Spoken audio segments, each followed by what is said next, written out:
ఒక శ్రోతగా నాకేమనిపిస్తుంది చెప్తాను సునీత, మీరు సంఖ్యాపరంగా తక్కువ పాటలు పాడినా కూడా మీరు పాడదగిన పాటలు ఫిల్టర్ అయిపోతున్నాయేమో, అంటే మీరు పాడాల్సిన పాటలు మాత్రమే మీ దగ్గరకు వస్తున్నాయేమో అనిపిస్తుంది. అదైతే నిజం.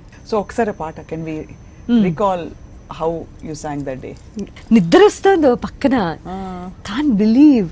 నాకు మైక్ ముందు నుంచున్నానే కానీ నాకు జెట్ లాగ్లో అప్పటికి నేను అలారం పెట్టుకొని పొద్దున పూటే అరౌండ్ 2 o'clock రికార్డింగ్కి వస్తానని చెప్పాను ఆయనకి. చెప్తే 1:45కి టక్కన మెలకు వచ్చింది, ఏదో ఎక్కడి నుంచోలే. ఓ మై గాడ్, ఏంటి, what am I doing? Imagine, సగం నిద్రలో లేచి వెళ్తే ఎలా ఉంటుంది, అసలే జెట్ లాగ్. బట్ అప్పుడు గొంతు సహకరించాలి, మనసు సహకరించాలి. పాట అంటే మెకానికల్ గా చేసే పని కూడా కాదు.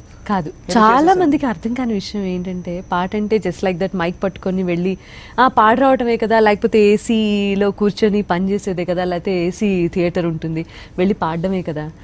మైండ్, హార్ట్, ఈ విషయంలో హ్యాట్స్ ఆఫ్ అండి. నేను చాలా సందర్భాల్లో చూశాను, మీకు ఎలా ఉన్నా కూడా శరీరం సహకరించకపోయినా అప్పుడప్పుడు ఇలా అలసటగా ఉండి నేను మీరు యాంకరింగ్ చేసే పద్ధతి చూశాను.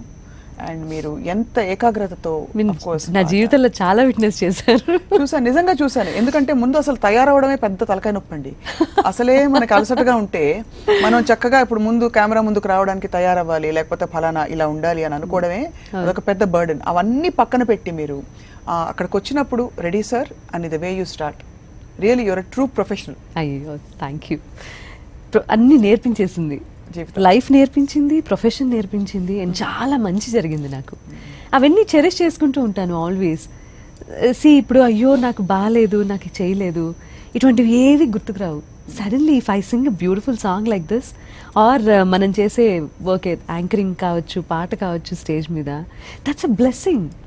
If something is missing in life, something it's అది ఒక పక్క నుంచి బ్యాలెన్స్ అయ్యే తీరు చూస్తే ఇంకేం కావాలి జీవితానికి. సో నో కంప్లైంట్స్ బేసిక్గా. I'm super happy about the song in my life.